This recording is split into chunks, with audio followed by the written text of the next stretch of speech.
वंदे मातरम मेरे प्यारे विद्यार्थियों। आपका स्वागत है आपके अपने YouTube चैनल पर। आज की इस वीडियो में मैं आपको BA, BCom, BSc, BBA, BSc home science का जो कंपलसरी पेपर है फाउंडेशन पेपर, उसका फाउंडेशन पेपर के दो भाग होते हैं। आपको पता है फाउंडेशन पेपर 1 में भाषा एवं संस्कृति यानी हिंदी भाषा और लैंग्वेज एंड कल्चर अंग्रेजी भाषा के दो पेपर होते हैं।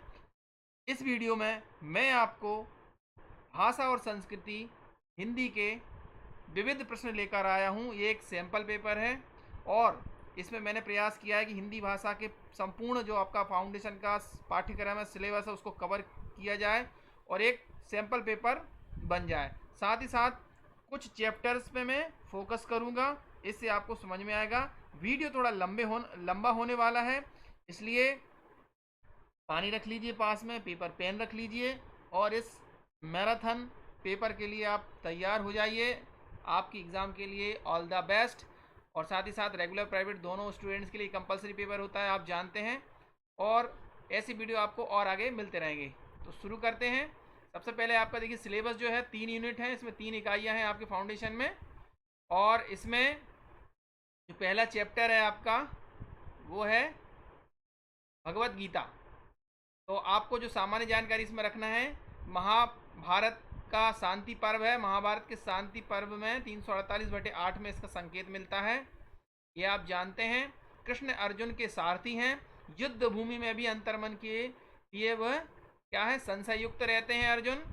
और उस गीता का आरंभ इन वाक्यों से होता है, धर्म क्षेत्रे कुरुक्षेत्रे समवेता युयुत्स्वः माम कहा पांडवाश्चैव किम कुर्वत संजय। लास्ट ईयर ऐसा भी प्रश्न पूछा गया है कि यह किसने कहा है, और एक प्रश्न ये भी आया है कि ये शुरुआत कहाँ से होती है। तो याद रखिए, धर्म क्षेत्र कुरुक्षेत्र यहाँ से शुरुआत होती है, अर्थात युद्ध करने की इच्छा से एकत्र हुए मेरे और पांडु के पुत्रों ने क्या किया। ये कौन कह रहा है? ये कह रहे हैं धृतराष्ट्र। क्या किया, यह ध्येय वाक्य है, इसे ही समझाने की आवश्यकता है। पहले ही श्लोक में कर्म का संकेत कर दिया है और गीता जो है कर्म पर आधारित है। साथ ही साथ गीता में कर्म योग, ज्ञान योग और भक्ति योग की त्रिवेणी प्रवाहित हुई है। थोड़ा सा संक्षिप्त परिचय ले लेते हैं गीता का। गीता में कुल 18 अध्याय हैं, 700 श्लोक हैं। यह संस्कृत भाषा में लिखा गया है और मोक्षदा एकादशी को यानी मार्गशीर्ष के शुक्ल पक्ष की एकादशी यानी 11 को गीता जयंती मनाई जाती है। इस पर सबसे पहले जो भाष्य लिखा वो आदि शंकराचार्य जी ने लिखा है। और आदि शंकराचार्य जी के प्रस्थान त्रयी यानी त्रय यानी 3 कौन कौन से, वेदांत सूत्र, उपनिषद और गीता, इसमें स्थान दिया गया है। आगे बढ़ते हैं। प्रयास करूंगा कि मैं ये पीपीटी बनाने, ये पीडीएफ बनाने में बहुत टाइम लगा है, इसलिए आप लोग ना कमेंट और लाइक में कंजूसी मत कीजिएगा। आप लोगों के लिए ही मैं मेहनत कर रहा हूँ। तो गीता में कुल 18 योगों की चर्चा की गई है, आप समझ लीजिए। ये है अर्जुन विषाद योग, सांख्य योग। इसका आप स्क्रीनशॉट ले लीजिएगा। 1 मिनट थोड़ा सा इसको मैं ऊपर कर देता हूँ, तो आप इसका स्क्रीनशॉट ले लीजिएगा। यहाँ पर ये है योगों की चर्चा की गई है। इनमें से ये लाल अक्षरों में रेड कलर से आपको दिखाई दे रहा है कर्मयोग, ज्ञान योग, भक्ति योग। स्क्रीनशॉट आपने ले लिया होगा तो दोहराने की जरूरत नहीं है। अब प्रश्नों पर और आ जाते हैं। कर्म की दिशाएं कितनी हैं? कर्म की दिशाएं 3 मानी गई हैं। कर्म यानी स्वधर्म, विकर्म और अकर्म। और कर्म के भेद जो है गुणों पर आधारित है, सतगुण, रजोगुण और तमोगुण। इन तीनों के आधार पर कर्म के भेद माने गए हैं, सात्विक, राजसिक और तामसिक। इनका 18वें अध्याय में 23, 24 और 25वें श्लोक में इनका वर्णन किया गया है, इनको व्याख्यायित किया गया है। आगे बढ़ते हैं हम इसमें। अब प्रश्नोत्तर शुरू करते हैं। हिंदी भाषा के कर्म करने की कुशलता को गीता में परिभाषित किया गया है। किस रूप में परिभाषित किया गया है? ये परिभाषित किया गया है योग कर्मेशु कौशलम। यहाँ पर आवासा ऊपर नीचे हो गया है, तो आप इसको ध्यान रखिएगा थोड़ा सा। दूसरा प्रश्न है, सिद्धि व असिद्धि में, सफलता व विफलता में समान भाव से रहने की स्थिति को कहते हैं। क्या कहते हैं? तो कहते हैं अधिकारी भाव। आगे बढ़ते हैं। आसक्ति रहित होकर केवल कर्म करने की आज्ञा कौन प्रदान करता है? तो ये प्रदान करता है आपका कर्म योग। याद रखिएगा, कर्म योग जागृत करता है। किसको जागृत करता है? कर्म योग जागृत करता है आत्मज्ञान को। याद रखिएगा। पांचवा प्रश्न है, कर्मयोगी कब कर्म जनित दुख से मुक्त हो जाता है? कब हो जाता है कर्म जनित दुख से मुक्त? जब वह कर्म फल का त्याग करे। याद रखिएगा, कर्मों का त्याग नहीं करेगा, कर्म फल का जब त्याग कर देगा तभी कर्मयोगी कर्म से उत्पन्न दुखों से मुक्त हो जाता है। अगला प्रश्न है, मोक्ष रूप परम पद पाने में सहायक होते हैं। क्या सहायक होते हैं? ये सहायक होते ईश्वर के लिए निष्काम करते हुए, ईश्वर के लिए निष्काम करते हुए, निष्काम कर्म करते हुए। तो आप क्या हो जाएंगे? मोक्ष रूप में परम पद पाने के सहायक होते हैं। अगला प्रश्न है, आसक्ति रहित होकर लोक मंगल की कामना हेतु कर्म करने वाले को क्या कहते हैं? अब यहां रखिए याद कि आसक्ति रहित होकर लोक मंगल की कामना कर रहे हैं और ऐसा करते हुए कर्म करने वाले को क्या कहा जाता है? बताइए जब तक आप लोग कमेंट में उत्तर दीजिए। क्या कहते हैं? ऐसे व्यक्ति को आत्मज्ञानी कहते हैं। अगला प्रश्न है, गीता के आरंभिक श्लोक के शब्द क्या है? तो ये आपको मैंने पहले ही बता दिया, धर्म क्षेत्रे कुरुक्षेत्रे। गीता संवाद ग्रंथ है। किस किस के बीच संवाद होता है? कृष्ण अर्जुन के बीच संवाद होता है, संजय धृतराष्ट्र के बीच संवाद होता है, जीव ब्रह्म के बीच संवाद होता है, या उपर्युक्त सभी के बीच संवाद है? बताइए। गीता मुख्य रूप से संवाद ग्रंथ है कृष्ण और अर्जुन के बीच। कृष्ण और अर्जुन के बीच संवाद होता है इसमें। गीता में अध्यायों की कुल संख्या कितनी है? कितने अध्याय हैं? कितने चैप्टर हैं? तो ये 18 चैप्टर हैं। अगला प्रश्न है, गीता में सर्वमान्य श्लोकों की संख्या। ये मैंने बता दिया आपको, ये प्रश्न पूछा गया कई बार पिछले एग्जाम में, याद रखिएगा 700। अगला प्रश्न है, गीता का प्रथम भाष्य किसने लिखा? ये लिखा है आदि शंकराचार्य जी ने और प्रस्थान त्रयी में स्थान दिया है इसको। आगे चलते हैं।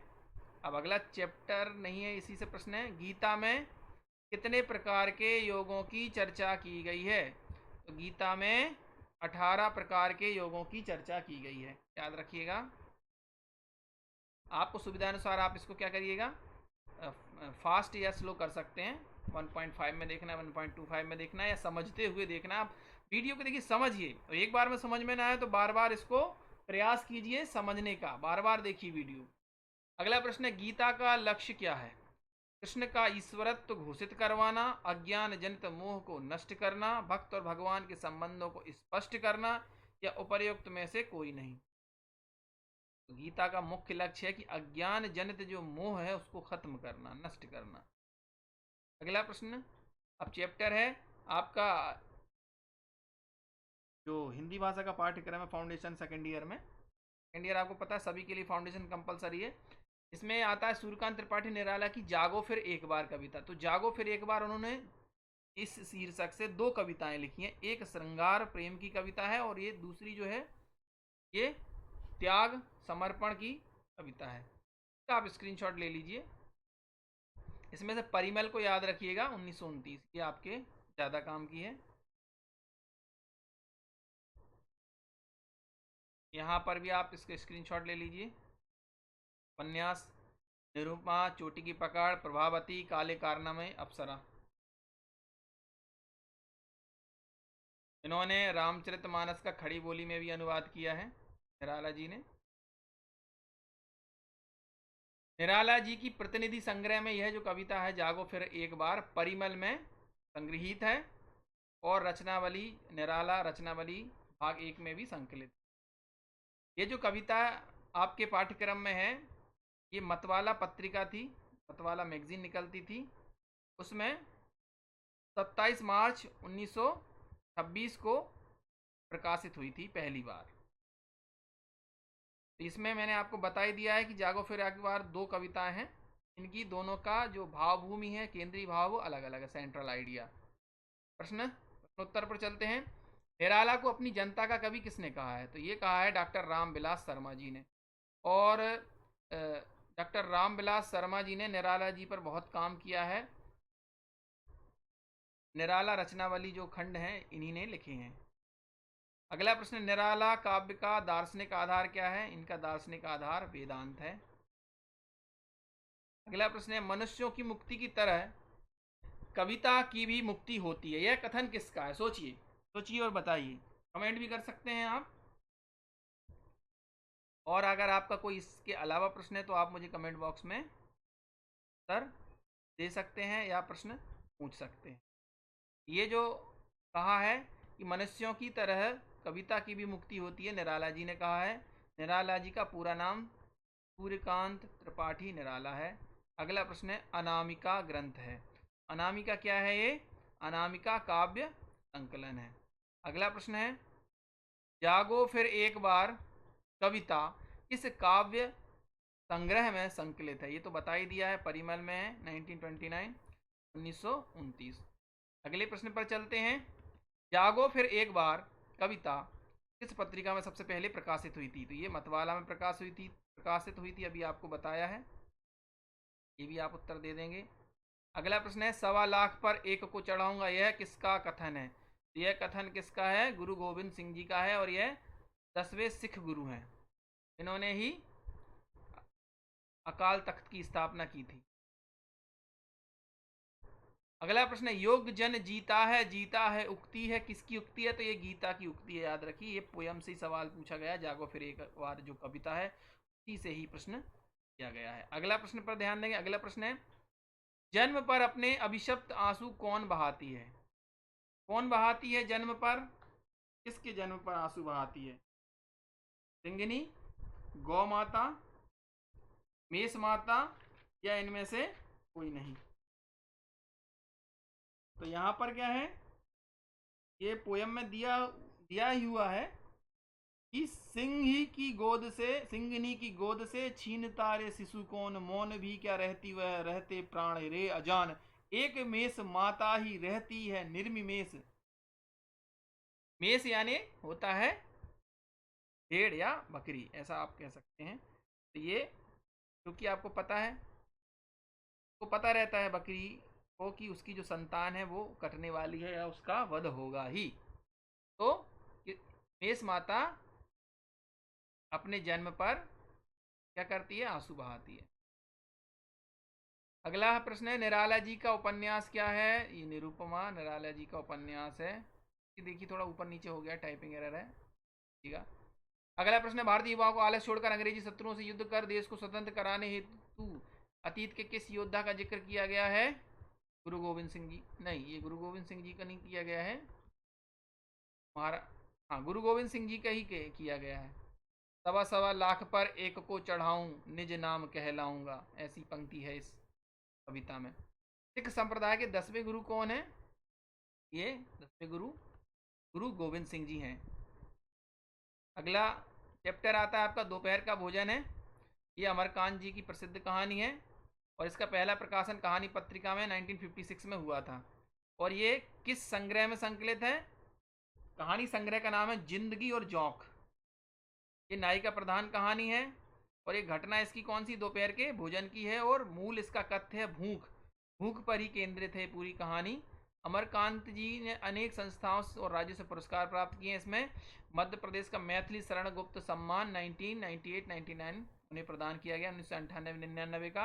और साहित्य अकादमी पुरस्कार और ज्ञानपीठ पुरस्कार भी उन्हें प्राप्त है। 2009 में ज्ञानपीठ पुरस्कार मिला है अमरकांत जी को। पर बढ़ते हैं।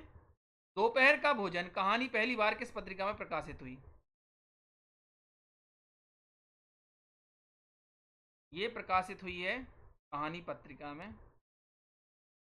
अगले प्रश्न पर चलते हैं। अगला प्रश्न है, मोहन सिद्धेश्वरी के किस क्रम का पुत्र है? ये मैं आप पर छोड़ता हूँ, आप कमेंट कीजिएगा। इसमें 3 लड़के थे उसके, और ये मैंने इस पर वीडियो भी बनाया हुआ है। दोपहर का भोजन नाम से एक प्लेलिस्ट में जाइए आप। दोपहर का भोजन डॉक्टर धर्मेंद्र कोरी, यूट्यूब पे आप सर्च करेंगे तो आपको पूरा चैप्टर मिल जाएगा, और अच्छे से समझ लीजिएगा। वो चैप्टर देखने के बाद इसका आंसर दीजिएगा। सिद्धेश्वरी के तीसरे पुत्र का क्या नाम है? तीसरे यानी सबसे छोटे पुत्र का नाम प्रमोद। यही बीमार है तो खटिया पर पड़ा रहता है। सिद्धेश्वरी को किससे डर लगता था? तो सिद्धेश्वरी को अपने पति से, घर से किससे डर लगता था? तो डर लगता था दोपहर की धूप से।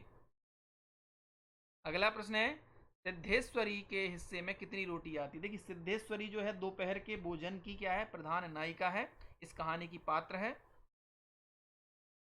और लास्ट में एक रोटी बचती है और उसके हिस्से में आधी रोटी आती है। आधी रोटी खा के 1 लोटा वो पानी देती है। तो पहले का आपका इसका आंसर फर्स्ट वाला हो जाएगा, आधी रोटी। अगला प्रश्न है, अमरकांत कहानी के किस आंदोलन से जुड़े हुए थे? ये नई कहानी आंदोलन से जुड़े हुए थे। अगले प्रश्न पर चलते हैं। अगला प्रश्न जो है, अब चैप्टर बदल गया है, ये आपने पढ़ा होगा। गिल्लू नाम का एक पार्ट है, इस पर भी मैंने अलग से इस चैप्टर पर वीडियो बनाया, आप देख लीजिएगा चैनल पर जाकर। चैनल का नाम याद रखिएगा, डॉक्टर धर्मेंद्र कोरी। इसे सब्सक्राइब कर लीजिए अगर आप नए हैं तो। आपकी एग्ज़ाम का बहुत सारा मटेरियल इसमें फ्रीली अवेलेबल है। और अगर आपको पुराने क्वेश्चन पेपर चाहिए तो एक मैक्स गेनर नाम का ऐप है, प्ले स्टोर पर मिल जाएगा, नहीं तो डिस्क्रिप्शन में लिंक दी हुई है, वहाँ से डाउनलोड करिए, फ्री मटेरियल में जाइए और PDF आपको मिल जाएगी पुराने पेपर की। पितृपक्ष में किस पक्षी का आह्वान किया जाता है? किसका आह्वान किया जाता है पितृपक्ष में? आपने देखा ना, नवरात्रि से पहले जो करह दिन होते हैं उसको बोलते हैं। तो ये इसमें कौवे का आह्वान किया जाता है। आह्वान यानी बुलाना। अगला प्रश्न है, गिल्लू का प्रिय खाद्य क्या था? खाद्य यानी खाने योग्य, सबसे उसे क्या चीज पसंद थी और लेखिका उसे देती थी? तो वो था काजू। याद रखिएगा, काजू उसे बहुत पसंद था। गिल्लू को समाधि कहाँ दी गई? आपको पता है, जो गिलहरी होती, गिलहरी का नाम है गिल्लू। गिलहरी के जीवन काल लगभग 2 वर्ष का होता है। घायल अवस्था में लेखिका को ये मिलता है, कौओं से बचाते हुए वो उसे पाल लेती है। और एक स्टोरी है, आप देख लीजिएगा, अलग से चैप्टर बनाया हुआ है। उसे अंत में सोहन जूही के फूल के नीचे दफना दिया जाता है। अगला प्रश्न है, महादेवी वर्मा ने किस साहित्यिक पत्रिका का संपादन किया? चांद पत्रिका का संपादन महादेवी वर्मा ने किया। मतवाला का संपादन आपके निराला जी ने किया है। इंदु का संपादन जयशंकर प्रसाद जी ने किया है। और सरस्वती का संपादन हमारे आचार्य महावीर प्रसाद द्विवेदी जी, जो कि भुजंग भूषण भट्टाचार्य के छद्म नाम से कविताएं लिखते थे। और खड़ी बोली को हिंदी की परिनिष्ठित भाषा के रूप में स्थापित करने का कार्य उन्होंने किया है। अगला प्रश्न है, अगले प्रश्न पर पढ़ते हैं। नख दैतावलंबी का अर्थ है, ये प्रश्न कहाँ से आया है? एक और अगला चैप्टर है आपके इसमें, नाखून क्यों बढ़ते हैं, हजारी प्रसाद द्विवेदी जी का। देखिए, हजारी प्रसाद द्विवेदी जी ललित निबंधकार, उपन्यासकार और आलोचक रहे हैं। महावीर प्रसाद द्विवेदी जी संपादक रहे हैं, उन्होंने कुछ निबंध भी लिखे हैं बहुत अच्छे अच्छे। तो ये हजारी प्रसाद द्विवेदी जी और महावीर प्रसाद द्विवेदी जी में नए नए जो बच्चे हैं वो कन्फ्यूज़ हो जाते हैं, तो याद रखिएगा। हजारी प्रसाद द्विवेदी जी ने ये पाठ लिखा है, नाखून क्यों बढ़ते हैं। उनकी बच्ची पढ़ रही होती है तो उस समय चर्चा हो जाती है और उस पर लेख लिख देते हैं हजारी प्रसाद द्विवेदी, निबंध लिख देते हैं। प्रश्न है, नख दैतावलंबी का अर्थ क्या है? नख यानी नाखून, दैत यानी दांत। तो नाखून और दांतों के सहारे जीवन रक्षा करने वाला मानव। अगला प्रश्न है, हर तीसरे दिन नाखून बढ़ जाते हैं और उनको काटने के बाद भी वे बढ़ जाते हैं, इस कारण निबंधकार उनको क्या कह देता है? वो कह देता है इसको बेहया। अगला प्रश्न है, नाखून के बाद शरीर के कौन से अंग को मानव अस्त्र की भांति प्रयोग करने लगा था? तो नाखून के बाद वह दांतों को प्रयोग करने लगा था। आपने देखा, जानवर नाखून और दांतों से ही अपना शिकार करते हैं या रक्षा करते हैं, दोनों काम आता है। अगले प्रश्न पर चलते हैं। हिरोशिमा हत्याकांड कौन से तथ्य को स्पष्ट करते हैं? ये स्पष्ट करते हैं पशुता मरना नहीं जानती, इसको स्पष्ट करते हैं। अगला प्रश्न है, दक्षिणात दक्षिणापथ के प्रदेश के निवासी कैसे नाखून रखते थे? तो ये छोटे नाखून रखते थे।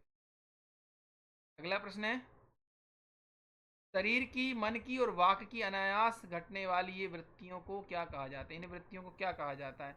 ये सहजात वृत्तियां कहलाती हैं। ये भी इसी निबंध का प्रश्न है। नाखून क्यों बढ़ते हैं? पाठ में बूढ़े ने सबसे बड़ी चीज किसे कहा है? देखिए, बूढ़े ने सबसे बड़ी चीज किसे कहा है? प्रेम को कहा है। ये बूढ़ा किसको कहा गया है पता है आपको? क्लास ट्वेल्थ में एक पार्ट है एनसीईआरटी का, आप लोगों ने भी पढ़ा होगा अभी 12वीं में ही, याद नहीं आ रहा है मुझे पार्ट में।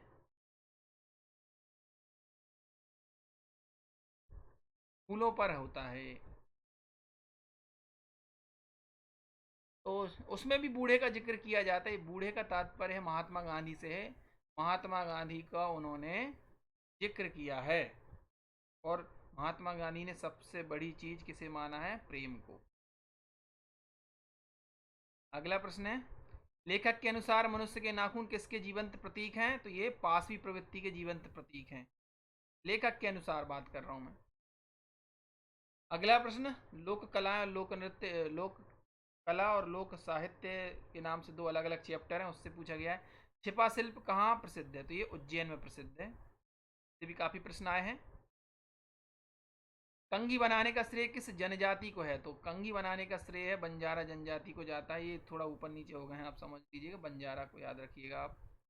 हेल्प ऊपर नीचे भी आ सकते हैं एग्जाम में। सामोलिया शिल्प कहाँ प्रसिद्ध है?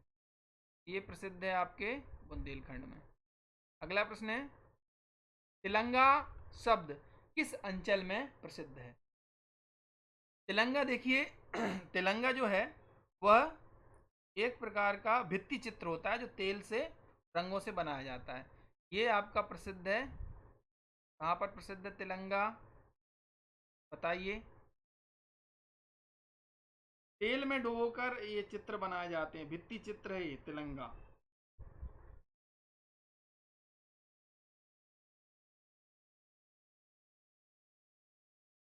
तिलंगा निमाड़ में होता है या बघेलखंड में होता है? बताइए जरा कमेंट में कर दीजिए।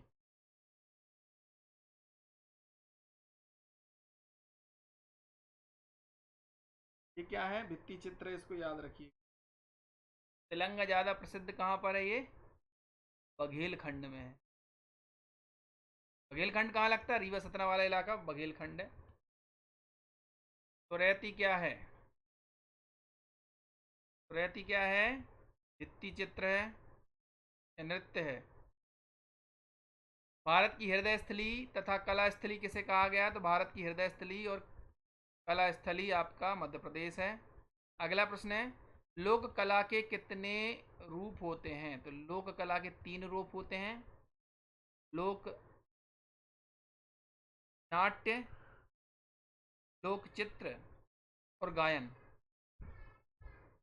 अगला है, जिरौती का संबंध किस स्थान से है? तो जिरौती का संबंध किस स्थान से? ये निमाड़ से है। निमाड़ कौन सा इलाका कहलाता है? खंडवा खरगोन वाला इलाका निमाड़ कहलाता है। अरिया माँ लोल अरिया झांके पहेली का क्या अर्थ है? पहेलियों से भी प्रश्न आएंगे, याद रखिए, इसलिए सैंपल पेपर में मैंने रखा है। अरिया माँ लोलारिया झांके यानी जीभ को कहा गया है। इसका आंसर जो है पहेली का जीभ है। मांडलिया नाच, फिफरिया नाच, आड़ाखड़ा नाच, डंडा नाच किस लोक जीवन को दर्शाने वाले लोक नृत्य हैं? ये मालवी लोक जीवन को दर्शाते हैं। मालवा उत्सव में ये सब होता है, उत्सव मनाया जाता है।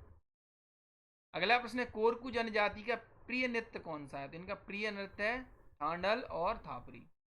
अंतिम कुछ प्रश्न और शेष हैं। बहुत ही जल्दी इंग्लिश महिला सशक्तिकरण पर भी वीडियो आएगा। अगला प्रश्न है, हिंगोला नाट्य कहाँ प्रसिद्ध है? हिंगोला बघेलखंड में प्रसिद्ध है, याद रखिएगा। अगला प्रश्न है, अगले प्रश्न पर चलते हैं। मुहावरा किस भाषा का शब्द है? तो मुहावरा जो है अरबी भाषा का शब्द है मुहावरा, हिंदी का नहीं है ना उर्दू का, याद रखिएगा। ये क्वेश्चन आता है। इनमें से किस शब्द में द्विगु समास है? देखिए द्विगु का अर्थ होता है, द्विगु यानी दो गायें। जहाँ पहला पद संख्यावाचक हो तो संख्या नवग्रह, ये दिख रहा है 9 वाला, ये आएगा, इसमें है द्विगु समास। समास पर भी मैंने एक बहुत अच्छा वीडियो बनाया है, आप लोग उसे पूरा देख लीजिएगा। कोई सा भी अगर आप वीडियो देखने के बाद आपके समास से 3-4 क्वेश्चन आते हैं वो आपको बन जाएंगे। अगला प्रश्न है, बीज शब्द हैं, कीवर्ड्स हैं, सूचना समाज किसका विकसित स्वरूप है? ये आधुनिक समाज का विकसित स्वरूप है सूचना समाज। आपके बीज शब्द में शिक्षा भी है इस बार, योग है, और आपका सभ्यता है, संस्कृति है। प्रकृति प्रदत्त कच्चे माल को निर्मित माल में परिवर्तित करने को क्या कहा जाता है? प्रकृति प्रदत्त कच्चे माल को निर्मित माल में परिवर्तित करने को कहा जाता है आपका उद्योग, यही कहा जाता है उद्योग। और आपको ये पीडीएफ चाहिए तो मैं कोशिश करूँगा वो आपके जो ऐप है उसमें डाल दूँ मैं। और आपका अगर एग्ज़ाम हो गया है और आप मुझे पेपर सॉल्व कराने के लिए भेजना चाहते हैं तो डिस्क्रिप्शन में मेरा मोबाइल नंबर दिया हुआ है, वहाँ से आप मुझे पीडीएफ सेंड कर सकते हैं, व्हाट्सअप कर सकते हैं। और आपकी एग्ज़ाम है तो आपके लिए all the best. Thank you for watching. यहाँ पर हमारा ये वीडियो समाप्त होता है, चैनल से जुड़े रहिए, धन्यवाद।